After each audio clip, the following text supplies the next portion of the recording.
Hello students. आज हम लोग फिजिक्स का एक बहुत ही इंपॉर्टेंट चैप्टर पढ़ने जा रहे हैं, दैट इज वेक्टर्स। वेक्टर्स के बारे में एक बात कही जाती है कि vectors is the backbone of physics, या if you don't know vectors you don't know physics. इतना इंपॉर्टेंट होता है वेक्टर्स फिजिक्स के रिलेशन में।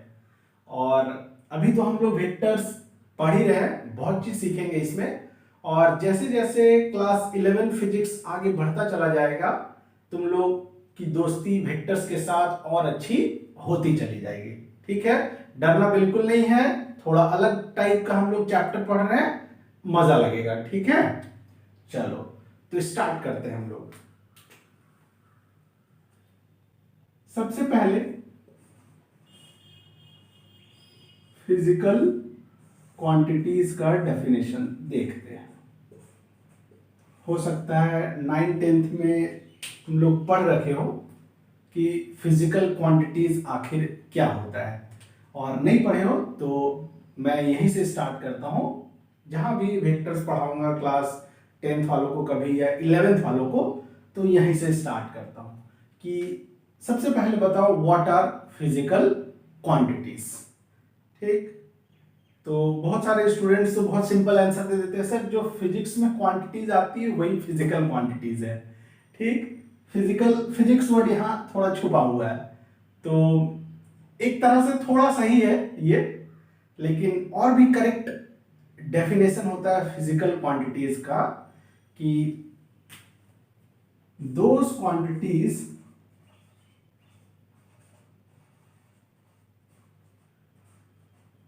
quantities which can be measured are called physical quantities। लिख लेना पूरा, बहुत simple. Those quantities which can be measured are called physical quantities। अच्छा, मेजरमेंट, तो मेजरमेंट जो है ना, ये अपनी लाइफ का बहुत इंपॉर्टेंट हिस्सा है। Measurement is the integral part of our life. ठीक, कैसे थोड़ा समझाते हैं। तुम लोग थोड़ा अपना बचपन याद करो, क्लास LKG पहुंच जाओ, ठीक है, या उससे भी नीचे प्ले स्कूल वगैरह। तो हम लोग सबसे शुरू में ही ना 1 2 3 100 तक काउंट करना, ये लिखना सीखते हैं, नहीं? और एकदम बचपन में ही हम लोग मम्मी पापा से कितने रुपए मिले, 1 रुपीज मिले, 2 रुपीज मिले, ठीक है, ये काउंट करना सीख जाते हैं। कितने टॉफीज मिले, कितने टॉफीज खरीदने हैं, पापा को बोलने खरीदने के लिए, ये काउंट करते हैं। ठीक, फिर पेंसिल बॉक्स में कितने अपने पास पेंसिल्स है, रबर है, इरेजर है, वो काउंट करना स्टार्ट कर जाते हैं। फिर स्कूल हम लोग जाते हैं तो हम लोग कितने पीरियड पढ़ना है, ठीक है, 7 पीरियड में छुट्टी होनी है, 6 पीरियड्स में छुट्टी होनी है, ये काउंट करना स्टार्ट कर देते हैं बचपन बचपन में ही, है ना? ठीक, तो काउंटिंग जो है ना, या मेजरमेंट अपने लाइफ का इंपॉर्टेंट हिस्सा है। फिर अगर हम लोग अपने डेली लाइफ को देखें तो हर मोमेंट हर टाइम तो हम लोग काउंट ही कर रहे हैं। ठीक है, अपने पर्स में कितने पैसे हैं, मनी काउंट कर रहे हैं। ठीक है, बैंक में कितना बैलेंस है, वो भी काउंट कर रहे हैं पापा लोग। अच्छा, बाइक में कितना पेट्रोल डालना है, कार में कितना डीजल डालना है, ये भी काउंट हो रहा है, 10 लीटर, 20 लीटर, 5 लीटर। ठीक है, और हम लोग कितने आवर्स पढ़ रहे हैं, ठीक है, डे टू डे लाइफ में फिजिक्स कितने आवर्स पढ़ रहे हैं, केमिस्ट्री कितने आवर्स पढ़ रहे हैं, ये भी काउंट कर रहे हैं, कितने आवर्स सो रहे हैं, ये भी काउंट कर रहे हैं, कितने रोटी खा रहे हैं, ये भी काउंट कर रहे हैं। कहने का मतलब ना, मेजरमेंट अपने लाइफ का इंपॉर्टेंट हिस्सा है। राइट फ्रॉम एकदम चाइल्डहुड स्टार्ट हो जाता है मेजरमेंट। ठीक, तो जिन क्वांटिटीज को हम लोग मेजर करते हैं, मतलब टाइम मेजर कर रहे हैं, मास मेजर कर रहे हैं, ठीक है, लेंथ मेजर कर रहे हैं, डिस्टेंस मेजर कर रहे हैं, टेम्परेचर, दिन का temperature, highest temperature, lowest temperature, ये भी मेजर कर रहे हैं। ठीक है, और फिजिक्स में आ जाओ तो हम लोग एनर्जी मेजर करते हैं, वॉल्यूम मेजर करते हैं, एरिया मेजर करते हैं, डेंसिटी मेजर करते हैं, वेलोसिटी मेजर करते हैं, फोर्स मेजर करते हैं, मोमेंटम मेजर करते हैं। सुन रखे हो ये सब वर्ड्स, ठीक। तो इन्हीं क्वांटिटीज को ना बोला जाता है फिजिकल क्वांटिटीज। समझ में आ गया? अच्छा, कुछ कुछ क्वांटिटीज है ना, बुक में लिखा उतना नहीं मिलता है, पर हमें लगता है थोड़ा हम समझा देते हैं। कुछ कुछ क्वांटिटीज को ना हम लोग मेजर नहीं कर सकते, ठीक है।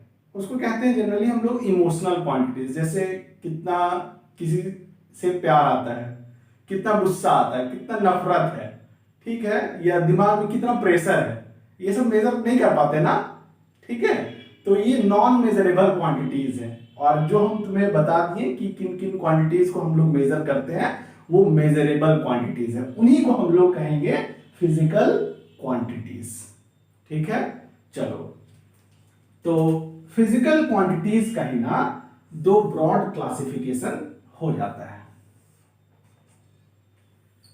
पहला क्लासिफिकेशन कहलाता है स्केलर क्वांटिटीज और सिंपली स्केलर्स, और दूसरा क्लासिफिकेशन कहलाता है अपना वेक्टर क्वांटिटीज और सिंपली वेक्टर्स, ठीक। इन कर गए हम लोग वेक्टर्स में। तो ये डेफिनेशन ना हो सकता है तुम लोग 9th-10th में भी साइंस के टीचर या फिजिक्स के टीचर लिखाए हो, है ना, जनरली फिजिक्स वाले। तो scalar quantities and vector quantities, क्या डेफिनेशन होता है बाबू? Those quantities which have only magnitude are called scalar quantities और स्केलर्स। इन क्वांटिटीज के पास सिर्फ और सिर्फ मैग्नीट्यूड होता है। पूरा लिखोगे तो क्या होगा? Those quantities which have magnitude only are called scalar quantities, and those quantities which have magnitude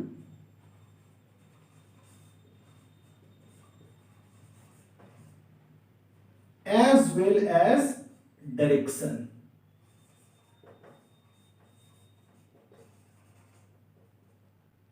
are called vector quantities. Vector quantities के पास मैग्नीट्यूड भी होता है एंड डायरेक्शन भी होता है, दोनों इक्वली इंपॉर्टेंट है। फील दिलाएंगे तुम्हें, थोड़ा आगे बढ़ने दो, डायरेक्शन का कितना इंपॉर्टेंट है, ठीक है, वेक्टर्स के लिए या फिजिक्स के लिए आगे डिस्कस करेंगे, ठीक। तो इसके एग्जांपल्स क्या हो गए?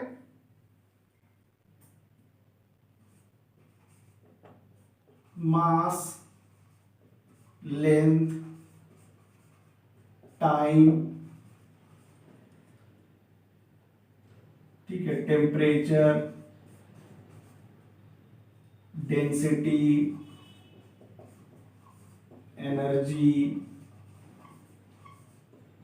करंट, वोल्टेज, एटसेट्रा एटसेट्रा, ठीक है, लिख लेना। वेक्टर क्वांटिटीज, इसके सबसे पहले एग्जांपल्स ना तुम लोग 9th थोड़ा याद करो। तो सबसे पहला वेक्टर क्वांटिटी अपने लाइफ में जो हम लोग पढ़ते हैं वो है displacement. Displacement is a vector quantity. फिर velocity, acceleration, force, momentum, torque, etcetera etcetera, ठीक। ये है वेक्टर क्वांटिटीज। और डिटेल में थोड़ा समझते हैं इसे। तो क्या बोले कि स्केलर क्वांटिटीज वो हैं जिनके पास सिर्फ मैग्नीट्यूड है, और वेक्टर क्वांटिटीज वो हैं जिनके पास मैग्नीट्यूड भी है और डायरेक्शन भी है। एग्जांपल, तो एग्जांपल अगर हम लोग यहां पे लिखे सिर्फ 100 मीटर और यहां पे लिखे 100 मीटर टुवर्ड्स ईस्ट, ठीक। तो ये देखो 100 मीटर, सिर्फ इसके पास ना मैग्नीट्यूड है, ये मैग्नीट्यूड, और 100 मीटर टुवर्ड्स ईस्ट, मैग्नीट्यूड भी है और डायरेक्शन भी है। तो ये हो गया, ये क्वांटिटी हो गया डिस्टेंस, और ये है स्केलर, और ये क्वांटिटी हो गया डिस्प्लेसमेंट।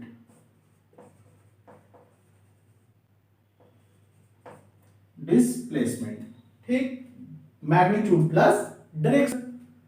सिमिलरली दूसरा एग्जांपल, मान लो 20 किलोमीटर पर आवर, और यहां है 20 kilometre per hour towards north, ठीक है। तो ये सिर्फ मैग्नीट्यूड, तो ये हो गया स्पीड, और speed is a scalar quantity, और मैग्नीट्यूड प्लस डायरेक्शन, और ये हो गया वेलोसिटी, और velocity is a vector quantity, जानते हैं हम लोग, थोड़ा सा 9th में, ठीक है, पढ़ चुके हैं हम लोग स्केलर और वेक्टर, ठीक, समझ में आ गई बात। अच्छा, बहुत सारे स्टूडेंट्स को ना, मैं एक दो बार जब क्लास में पढ़ा रहा था तो उन लोगों को मैग्नीट्यूड वर्ड थोड़ा समझ में नहीं आता है कि सर मैग्नीट्यूड मतलब क्या होता है। तो थोड़ा सा हम बस समझा दे रहे हैं कि मैग्नीट्यूड मतलब होता है सिर्फ और सिर्फ numerical value, number, numerical value बोले तो नंबर, ठीक, मतलब यहां 100, 20 ये नंबर है, इसी को मैग्नीट्यूड कहा जाता है, ठीक, मैग्नीट्यूड कहा जाता है, सिंपल बात, ठीक। अच्छा, बहुत लोग ना यूनिट से कंफ्यूज करते हैं, तो सिर्फ नंबर ही नहीं, नंबर के साथ यूनिट भी इंपॉर्टेंट है, ठीक है ना। जैसे बहुत छोटा सा एक एग्जांपल लेते हैं कि अगर सिर्फ यहां पे हम लोग 10 10 10 10 10 10 लिख के रखें, सिर्फ नंबर लिख के रखे, ठीक है ना, 1 2 3 काउंटिंग पढ़े ना, ओनली कोई भी 10, तुम लोग यहाँ 15 20 100 कुछ भी लिख सकते हो। अगर सिर्फ नंबर लिखा हुआ है ना, तो नंबर है, यहाँ पे सारे 10 इक्वल है, लेकिन जैसे ही इसके साथ ना यूनिट लग जाएगा, जैसे यहां लग गया मीटर, तो ये हो गया लेंथ या डिस्टेंस, जैसे ही यहां पे लग गया केजी, तो 10 केजी पढ़ के फील आया कि ये मास है, जैसे यहां पे लग गया लीटर, तो 10 लीटर पढ़ के फील आया ये वॉल्यूम है। सिमिलरली यहां पे मान लो आया 10 डिग्री सेंटीग्रेड, डिग्री सेंटीग्रेड पढ़ के फील आया ये टेम्परेचर है, और यहां पे मान लो आ गया 10 मीटर पर सेकेंड, मीटर पर सेकेंड पढ़ के फील आया कि ये स्पीड का वैल्यू दिया हुआ है। सिमिलरली यहां पे मान लो 10 जूल, तो ये एनर्जी दी हुई है। तो बिना यूनिट्स के ना सिर्फ नंबर रह जाएंगे, जब तक हम लोग यूनिट्स नहीं लगाएंगे ना नंबर के साथ, तब तक हम लोग फिजिकल क्वांटिटी गेस नहीं कर पाएंगे, ठीक है ना। ये हो गया लेंथ फिजिकल क्वांटिटी, ये हो गया मास फिजिकल क्वांटिटी, ये volume physical quantity, temperature physical quantity, ठीक। तो यूनिट का इंपॉर्टेंस हम लोग देख लिए। तो 100 मीटर ना ये पूरा ही मैग्नीट्यूड कहलाएगा, और 100 मीटर मैग्नीट्यूड प्लस डायरेक्शन, ठीक। 20 किलोमीटर पर आवर, 20 तो मैग्नीट्यूड है ही, लेकिन यूनिट भी उसमें काउंट कर लो, ठीक। तो किलोमीटर पर आवर पढ़ के पता चलता है कि ये स्पीड है, सिर्फ 20 रहता है, ये हटा देते तो क्या पता कर पाते, समझ में आया। तो number plus unit counts for magnitude, और मैग्नीट्यूड प्लस डायरेक्शन, ठीक। बातें हमें समझ में आ गई है। हम लोग देखें कि स्केलर्स के पास सिर्फ मैग्नीट्यूड है, और वेक्टर्स के पास मैग्नीट्यूड के अलावा डायरेक्शन भी है। तो बहुत सारे स्टूडेंट्स के मन में ये क्वेश्चन अराइज होता है कि सर डायरेक्शन इतना इंपॉर्टेंट पैरामीटर है क्या, जिसकी वजह से फिजिकल क्वांटिटीज का 2 क्लासिफिकेशन हो गया। तो आंसर है हाँ, डायरेक्शन बहुत इंपॉर्टेंट पैरामीटर है। कैसे, इसको थोड़ा हम फील दिलाते हैं। तो वही हम हेडिंग लिख के रखे हैं, इंपॉर्टेंस ऑफ डायरेक्शन। ठीक, तो थोड़ा समझो डायरेक्शन का इंपॉर्टेंस। हम लोग पढ़ रहे हैं फिजिक्स। अच्छा, फिजिक्स एक साइंस का ब्रांच है, और हम तुम्हें पहले लेक्चर में बताए थे, या मेरा एक लेक्चर पढ़ा हुआ है कि फिजिक्स, केमिस्ट्री, बायो में हम लोग क्या क्या पढ़ते हैं। ठीक है, तो फिजिक्स में हम लोग क्या पढ़ते हैं, study of nature and it's loss, कि नेचर किन किन लॉस के तहत प्रोग्रेस कर रहा है, उसी को हम लोग क्या किस में पढ़ रहे हैं, फिजिक्स में। अच्छा, थोड़ा सा ना तुम लोग आंख बंद करो और नेचर बोले तो यूनिवर्स के बारे में थोड़ा सोचो। अगर हम लोग यूनिवर्स के बारे में सोचते हैं तो अर्थ से ऊपर सोचे सोलर सिस्टम, सोलर सिस्टम से ऊपर सोचे मिल्की वे गैलेक्सी, मिल्की वे गैलेक्सी से ऊपर सोचे कलेक्शन ऑफ गैलेक्सीज, बोले तो यूनिवर्स। अच्छा, अपने सोलर सिस्टम पे नजर डालें तो सारे प्लैनेट्स मोशन में हैं क्या? बिल्कुल हाँ, सन के अबाउट मोशन कर रहे हैं। मून्स मोशन में है क्या? हाँ, प्लैनेट्स के अबाउट मोशन कर रहे हैं। अच्छा, सन मोशन में है क्या? हाँ बिल्कुल, ठीक है ना। सन जो है ना, या बोले तो एवरी स्टार्स, ठीक है ना, चेंजेस या its position with respect to centre of mass of galaxy. ठीक है ना, गैलेक्सी के सेंटर ऑफ मास के अबाउट ना सन भी अपना पोजीशन शिफ्ट करता है, या दूसरी स्टार्स भी पोजीशन शिफ्ट करते हैं। कहने का मतलब कि सोलर सिस्टम के सारे मेंबर्स मोशन में है। सिमिलरली दूसरे किसी सोलर सिस्टम में या दूसरे गैलेक्सीज में जो डिफरेंट प्लैनेट्स एंड स्टार्स है ना, वो भी मोशन में है। ठीक है, मतलब यूनिवर्स में जो मोशन वर्ड है ना, वो ऑलमोस्ट सारे एलिमेंट्स के साथ एसोसिएटेड है ना। अच्छा, हम लोग अर्थ के ऊपर अगर नजर डालें तो अर्थ के ऊपर भी मोशन फिनोमेना दिखता है क्या? बिल्कुल, है ना। हम लोग एनिमल्स, ह्यूमन बींग्स, एनिमल्स कभी रेस्ट पे होते हैं, कभी मोशन में होते हैं। फिर कार, बाइक, एरोप्लेन, ट्रेन कभी रेस्ट में है, कभी मोशन में है। मतलब मोशन जो है ना, वो इंपॉर्टेंट एलिमेंट है अपने यूनिवर्स का। ठीक, और फिजिक्स में हम लोग यूनिवर्स के बारे में पढ़ते हैं, और यूनिवर्स को अगर हम लोग थोड़ा नजर डालें तो देखें कि मोशन जो वर्ड हर एलिमेंट्स, ऑलमोस्ट हर एलिमेंट्स के साथ एसोसिएटेड है। कहने का मतलब हम लोग फिजिक्स में ही मोशन ऑफ ऑब्जेक्ट्स पढ़ते हैं, केमिस्ट्री में नहीं पढ़ते हैं और बायो में तो नहीं पढ़ते हैं, है ना। Motion of planets, motion of moon, ठीक है, स्पीड, वेलोसिटी, एक्सेलरेशन किस में पढ़ते हैं? फिजिक्स में पढ़ते हैं, है ना। चलो, तो मोशन एक लाइन हम लोग लिख देते हैं कि motion is the characteristic of universe.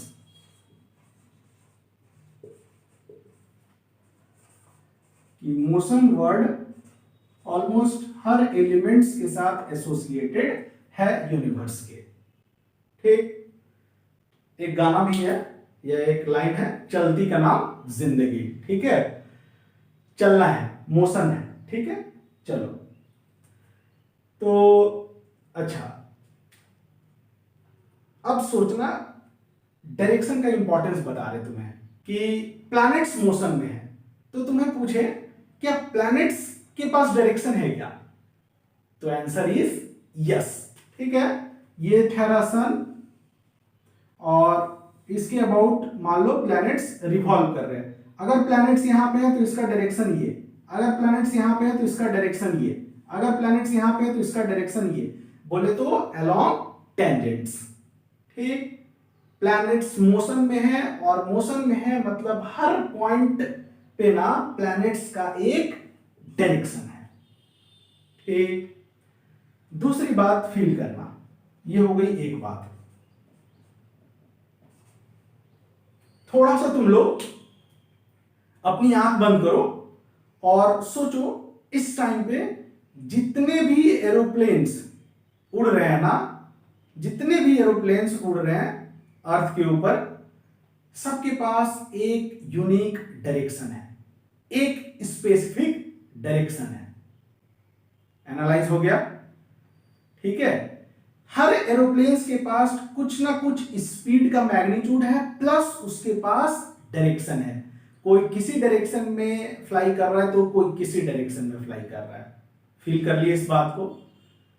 तीसरा बात, आंख बंद करो और सोचो, इस टाइम पे जितने भी ट्रेन्स चल रहे हैं ना, सबके पास कुछ ना कुछ मैग्नीट्यूड है, कुछ स्पीड से चल रहे हैं, प्लस सब कोई किसी ना किसी डायरेक्शन में चल रहे हैं। समझ में आया? मतलब जब भी ऑब्जेक्ट्स मोशन में होगा उसके पास मैग्नीट्यूड तो होगा ही होगा, प्लस डायरेक्शन भी होगा। तो डायरेक्शन का इतना ज्यादा सिग्निफिकेंस है, और हम लोग मोशन को फिजिक्स में ही पढ़ते हैं, तो डायरेक्शन अपना इतना इंपॉर्टेंट पैरामीटर हो जाता है। सिमिलरली थोड़ा रोड्स के ऊपर सोचो, तो जितने भी बाइक या कार चल रहे हैं ना, सबके पास एक ना एक डायरेक्शन है। ठीक है, कोई किसी डायरेक्शन में चल रहा है तो कोई किसी डायरेक्शन में, मैग्नीट्यूड तो है ही।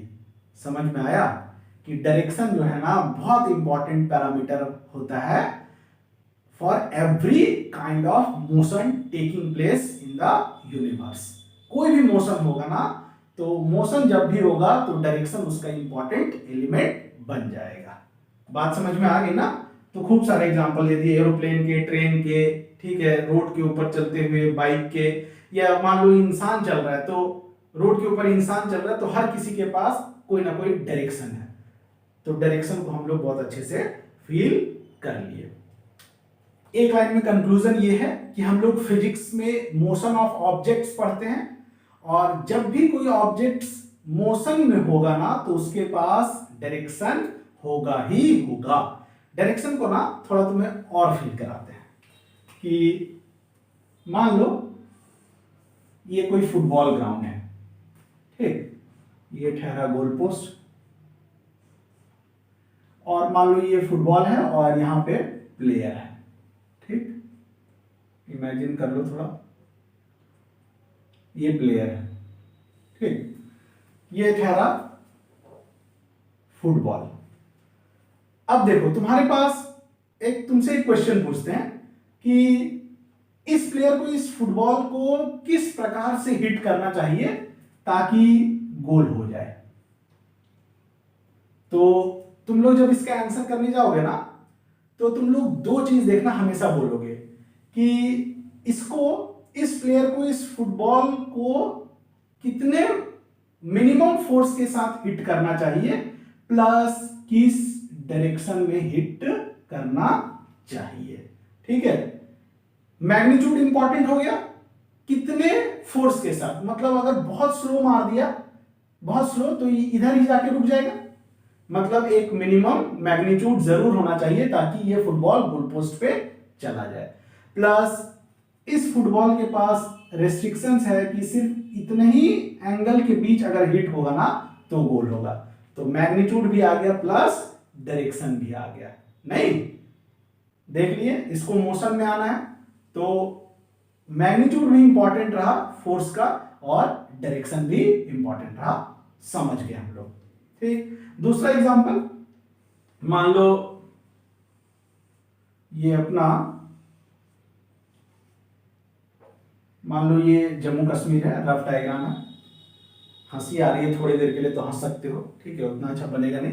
ये मान लो जम्मू कश्मीर है अपना, और अभी इंडिया चाइना का देख ही रहो, ठीक है ना, टेंशन चल रहा है। मान लो ये लद्दाख रीजन है और इधर कहीं चाइना है, इन दोनों में मान लो लड़ाई होती है, ठीक है ना, वॉर होता है। तो मान लो इस जगह से मिसाइल लॉन्च करना है इंडिया को, तो जब मिसाइल लॉन्च होगा ना तो वहां पे भी दो बातें इंपॉर्टेंट हो जाएगी, मैग्नीट्यूड प्लस डायरेक्शन, कि जो भी मिसाइल लॉन्च होगा मिनिमम उसे कितनी वेलोसिटी या कितना फोर्स देना है ताकि वो किसी फिक्स टारगेट को हिट कर पाए। बहुत कम देंगे मैग्नीट्यूड तो पता चला पास में ही गिर गया, बहुत ज्यादा मैग्नीट्यूड दे दिए तो पता चला इस रिक्वायर्ड टारगेट से आगे जाके गिर गया। नहीं, प्लस डायरेक्शन भी इंपॉर्टेंट है कि चाइना को हिट करना है तो डायरेक्शन इधर ना हो जाए, पता चले दिल्ली आ गया, पता चले यूपी आ गया। समझ रहे हो? तो मैग्नीट्यूड प्लस डायरेक्शन दोनों इंपॉर्टेंट है। तो जब भी मोशन होगा डायरेक्शन उसका इंपॉर्टेंट एलिमेंट हो जाएगा। तो अब हमको लग रहा है कि हम लोग एंड तुम भी, ठीक है, कि डायरेक्शन को फील कर चुके हैं कि डायरेक्शन इतना इंपॉर्टेंट पैरामीटर है कि फिजिकल क्वांटिटीज ही दो पार्ट में क्लासिफाई हो गया, स्केलर्स एंड वेक्टर्स। अब हम लोग कुछ क्वेश्चंस कर लेते हैं सिंपल सा, उसके बाद ये लेक्चर एंड होगा। फिजिकल क्वांटिटीज दिए हुए हैं, उनको बताओ ये स्केलर्स हैं या वेक्टर्स हैं। तो 30 सेकेंड्स ये ठहरा टाइम, और हम लोग जानते हैं time is scalar. 10 metre cube ये वॉल्यूम, और ये स्केलर। तुम लोग क्वेश्चंस लिख के थोड़ा वीडियो पॉज कर लो और अपने से सोचो कि क्या होगा, खुद आंसर दे दोगे, बहुत आसान है। ठीक, 500 वाट ये इलेक्ट्रिक पावर है ना, और हम लोग जानते हैं ये स्केलर होता है, या आगे फिजिक्स में पढ़ोगे। 40 किलोमीटर पर आवर, और ये लिखा हुआ 40 kilometre per hour towards south.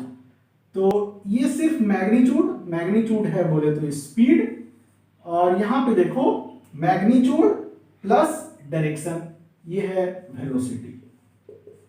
तो हम लोग जानते हैं speed is scalar and velocity is vector. Speed scalar, velocity vector.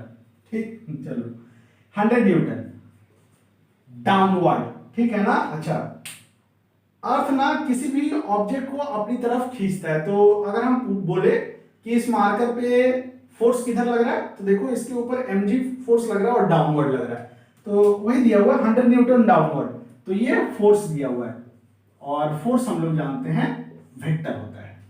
45 degree centigrade ये किसी ऑब्जेक्ट का टेम्परेचर या डे टेम्परेचर हो सकता है, ये है टेम्परेचर, और हम लोग जानते हैं टेम्परेचर होता है स्केलर। 2 कूलम चार्ज तो आगे जाके पढ़ोगे, ठीक है ना, ये होता है स्केलर।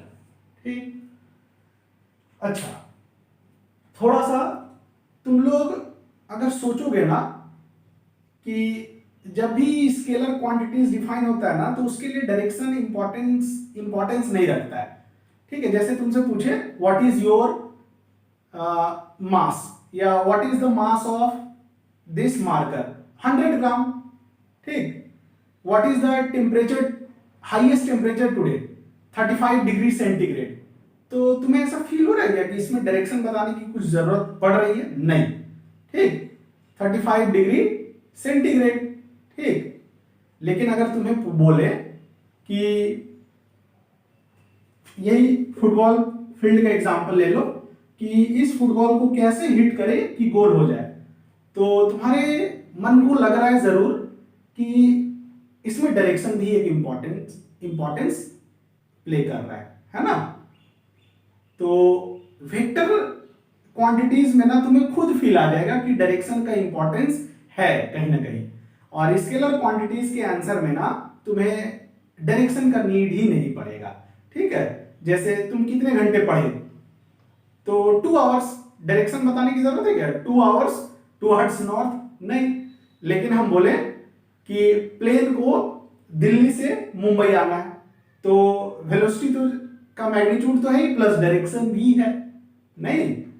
तो हमें खुद पता चल जाता है स्केलर और वेक्टर्स में डायरेक्शन का इंपॉर्टेंस कितना है। चलो, तो आज फर्स्ट लेक्चर है वेक्टर के ऊपर, इतना ही सीखते हैं। आगे की बातें हम लोग आगे के लेक्चर्स में सीखेंगे।